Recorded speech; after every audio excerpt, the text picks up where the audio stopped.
How do you make travel on things like ships, wagons, trains? How do you make extended journeys interesting?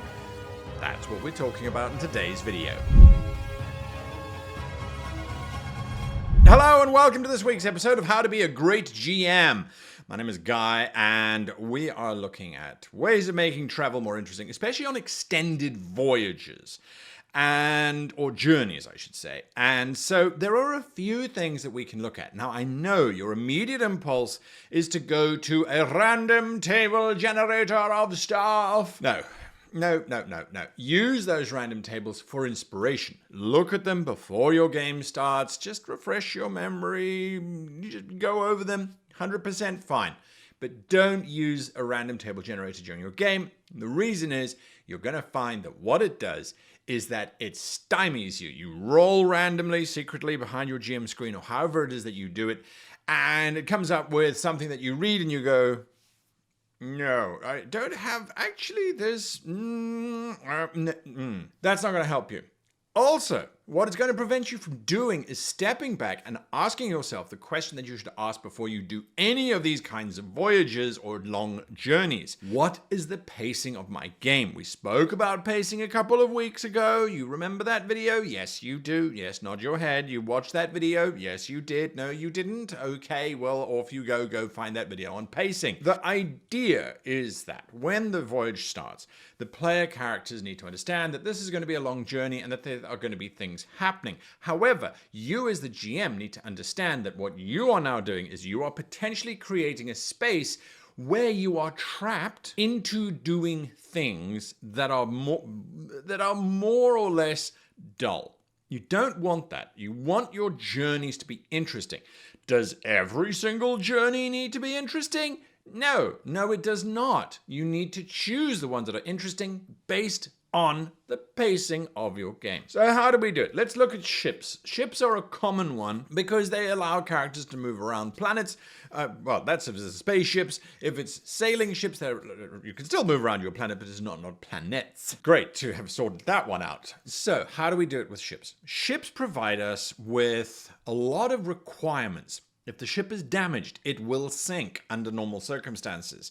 Even if it's a sand ship or if it's an airship, it will still sink. So if we do something to the ship that causes it to be destroyed through our actions, through the actions of the players, or through random dice rolls, we are setting ourselves up for a problem. The pace of the game is going to change. Yes, it might be fast, but once they get stranded or once the ship is sinking, and you've established by law, L-O-R-E, that they are out in the middle of the ocean, the law, L-A-W, says that they are going to have to build a raft. They're going to have to try and survive somehow. They're going to have to get to land.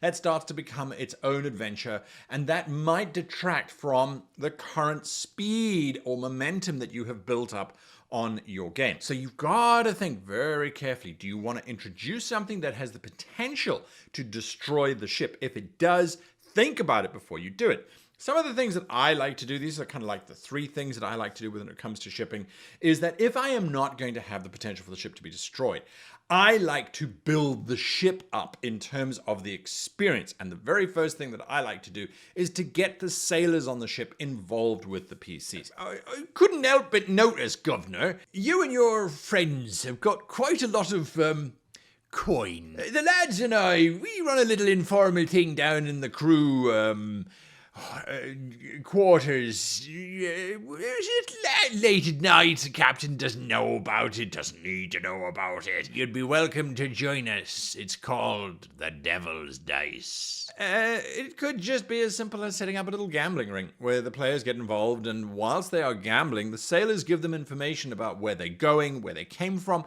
and fill in those little bits and pieces that you think your players have missed. Now, oftentimes you kind of go, well, what skills should I use for gambling? What kind of things should I use for gambling? Don't fall into the pit trap. Don't fall into the trap of going, okay, well, this has got to be a sleight of hand check, or this has got to be some kind of gambling check if your gaming system has gambling in it. Don't think about it like that. Think about it more in terms of, okay, well, on this particular hand, this particular throw of the dice, whatever, you're not going to win cash.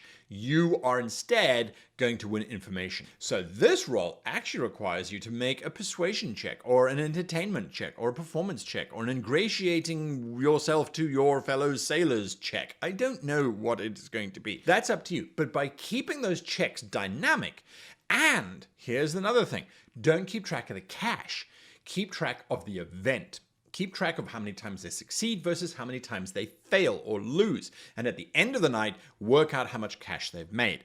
So it doesn't become literally, oh, I'm rolling a dice, I've got plus 20 to my check because that's just what I have. I take the sailors to the cleaners. That's not interesting. That's not making travel interesting, which is the whole point of this entire video. It's about building it up as an experience so that at the end of the day, when they all leave, they go, wow, we learned so much, but we made nothing, but we learned a lot. That was really cool. I enjoyed that. Another thing that I love to do is I love to explain or describe the experience, the wonders of being out on a fantastical ocean. Are there giant whirlpools that the ship has to weave a figure of 8 between? Are there floating islands? Are there pods of whales the size of mountains? We can play with scale when we're dealing with fantasy stuff, or science fiction as well. Just let your mind go free. It's a description. But then don't just describe, you see an island that floats above the ocean over there. Have the captain come in and say, begging your pardon, sir, but we're crossing over into the inverted lands. Is it in your inkling to perhaps pay a kindness to one of their trading outposts? Or you prefer to keep your land on the land and not in the air? Arr. I mean, you don't have to do the whole pirate thing. I just like doing the pirate voice. It's a lot of fun. Anyway, give them the opportunity of going to go and explore those things. Again, based on your timing, based on your pacing, based on how fast the game is going or not. And it doesn't have to be this extreme, huge adventure. It can literally just be they go into the harbor. There's some really cool and curious stuff there. They learn some more information about what's coming up, or they learn some side quests. You are planting seeds in terms of potential future quests, all that kind of lovely stuff. You know what I'm talking about. And then finally, something that I really like to look at when it comes to ships, and sailing ships in particular, is to get the player characters involved in the actual operation of the ship. We'll get there faster if you lend a hand, sir. There's no doubt about it. We're short-staffed. Help us with the rigging, help us with the ropes, help us with the cleaning of the deck. Doesn't really matter. It'll all just get us there faster in the end. Let the players decide the pacing. So they can decide, well, you know what, actually, let's get stuck in. Now, there are some systems that have got actual roles called sailor or pirate or things along those lines. That's irrelevant. It doesn't really matter. Think about some of the skills that you might apply to running a ship and make them varied so that the characters who don't have high dexterity, who are terrified of climbing up into that rigging and falling to their doom, make sure that they don't have to worry about that kind of stuff, because actually they can help the captain navigate and look at his sea charts and come up with some information that they didn't have before. So that's ships. We've still got wagons, we've still got trains, and I'm wary that I don't want to repeat myself. So when it comes to wagons are an incredibly slow form of transportation. They're not fast at all. Even if they pulled by 6 oxen or 12 oxen, they're still limited to the speed of horse or ox or whatever your animal, beast of burden is. So what do we do with wagons? Well, again, wagons, it is about deciding, always with pacing. Always. I can't say this enough. Always with pacing. And with regards to pacing, why don't you smack that like button? I forget to do it. I'm going to be honest. I forget to do it. So if people go, hey, hit the like button, then I remember to do it and go, click. In terms of wagons, it's the challenge of a wagon. Now, oftentimes we think of medieval paved roads as crisscrossing our fantasy worlds, and they're all in beautiful condition. Apart from the Romans, who had a very active highway patrol program to make sure that their roads remained intact, a lot of roads in the medieval time period were not looked after. They were maintained by traffic. So if there's no traffic, if there's limited traffic, or if there's a war going on, roads will become very difficult to traverse. And that's where the players come in. Kind of like helping out with the ship in terms of, hoisting the sails and doing that sort of thing. But with wagons, you can lean into it more. The wagon gets stuck. Yes, this is going to literally be a stuck in the mud for your pacing. Your pacing will slow down, except if the wagon is starting to sink with all of the supplies on board, that starts to increase the pace, because now suddenly they have to make sure that what they are doing gets done and successfully. Otherwise, they're going to get stranded without a wagon, without their supplies, that kind of stuff. So by putting in challenges, we need help, the wagon is stuck, the wheels come off, the spokes have broken. Those kinds of things are quite fun and quite good at getting the players to feel like they've worked for their journey. Another one, of course, Highwayman. It's a classic. Does it feel overused? Yes. So what if it's a bunch of people who stand in front of the wagon and instead of saying your money or your life, they go, please would you help us? We're desperate. We've run out of food, or we're stuck. We're stranded. We've got a little hamlet nearby that has unfortunately suffered from a malady. It's not a complicated malady. It's not some evil necromancer who's poisoned the well and is trying to get them all to turn into mindless zombies. No, that's a subplot. That's a whole different adventure that you are now adding in. You don't want that. That is not the purpose. The purpose is to make it a wagon journey. So the PCs can go along and help out, a very simple help, or they can decide not to. It really doesn't matter. It's just about making that journey a little bit more interesting. And then finally with Wagons, it's about the campfire festivities. Very few wagon journeys should take just a day.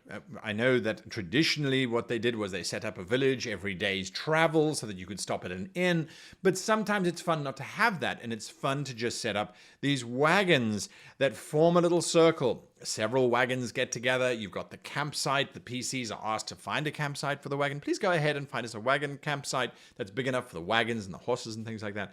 It could also just be we have arrived at our midway point. The cabin, the caravan has been set up. The wagons are in a circle. The players are sitting around a campfire.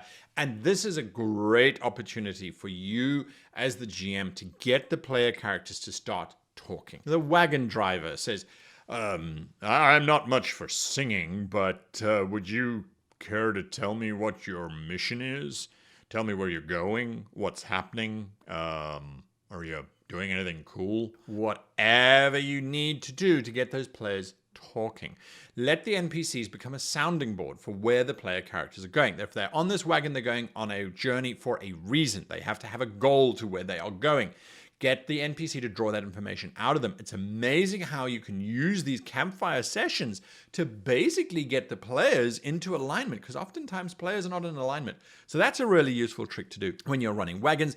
And then finally, when we get to trains, trains are not very common in fantasy environments. Well, you do get sort of magical trains and that sort of thing. They're more common in science fiction and those kinds of things. If you do have a train, and there's nothing wrong with it. It could be a magical train that's arcanely lifted above tracks that it follows, or it flies along rune stones that have been laid down like an old highway, for example. Trains offer you something that the other two don't. At least not in my mind, anyway. Trains have a certain kind of romanticism to them. The steam train traveling by, that kind of method. There's a certain glamorous approach. They're not at all. The smoke comes in through the windows. It's messy. But there is still a romanticness to it. So this is an opportunity for you to introduce politics. There are usually dining cars or somewhere where the meals are served in a common space.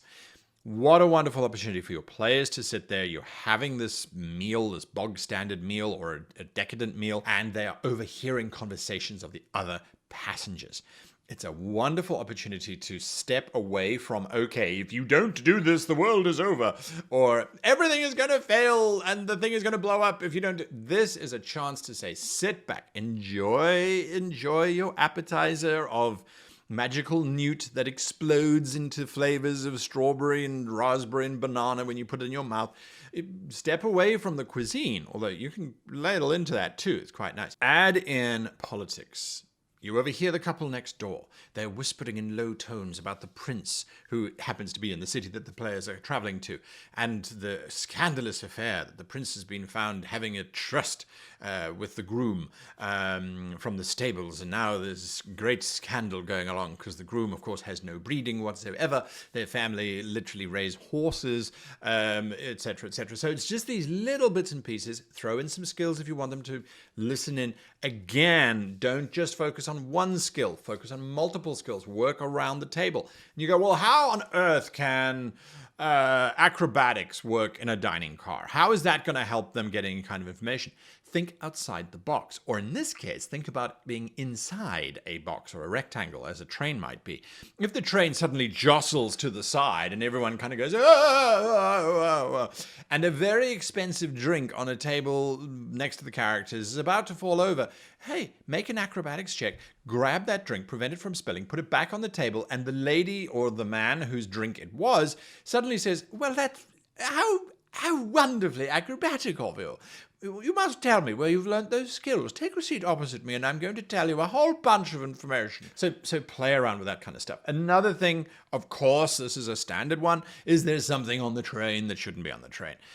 Something in the cargo that is dangerous or has escaped, or, well, technically it hasn't escaped because it's still on the train because the train's been crossing over a giant chasm and there's nowhere for it to go, but it's not in the cargo train anymore. We don't know where it's gone. Please help us find it. Be careful. It can lead and escalate and grow to different proportions if you don't control and manage it. One of the things that I always find very freaky when you're going in on a train is when you go into these tunnels that just seem to last forever.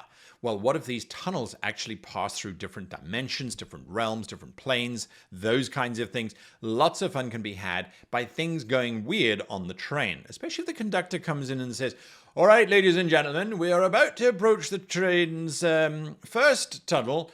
You are all advised to sleep soundly. As a result, each of you will find on your dining table a small amount of an elixir which will put you to sleep until we have cleared through the tunnel. Throw in that kind of mystery. What the hell's going on? Where's this train going? Etc., etc. Obviously, the players are going to stay awake. One of them is going to do it. They're going to bite. And if they don't, that's fantastic. They've had the experience nonetheless. But if they do bite, let them see weird and wonderful and fantastical things. Now, is this a game breaker that the train passes into these other planes? Could this be something that the players then exploit and utilize? Well, sure, except that there is a pact that has been made with the train operator who travels through these different planes to save time, I'm assuming, and the domain in which they are traveling through. You don't attack the train, no one gets off the train. The train doesn't stop. The train accelerates through these territories. So if the players do really want to go, okay, well, we're going to follow the train tracks to that tunnel. Well, the tunnel is 20 miles outside of any civilization.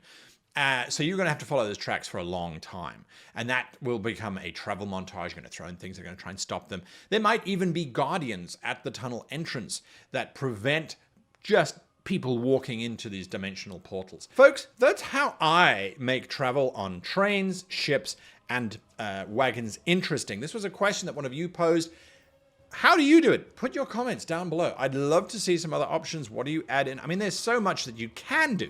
These are just the things that I like to do. Do I advocate that you do all three of the things that I gave you for each of them on one single journey? No. No. Choose one. And then the next journey should be fairly quiet and straightforward and simple. It really, travel is fun, but once, not twice, not 3 times, not 4 times. Travel normally, and experience. Travel normally, and experience. Huge thank you to those who suggested this topic for me. And until next time, I want to wish you, yours, and my amazing patrons, whom I adore, I wish you the happiest of gaming.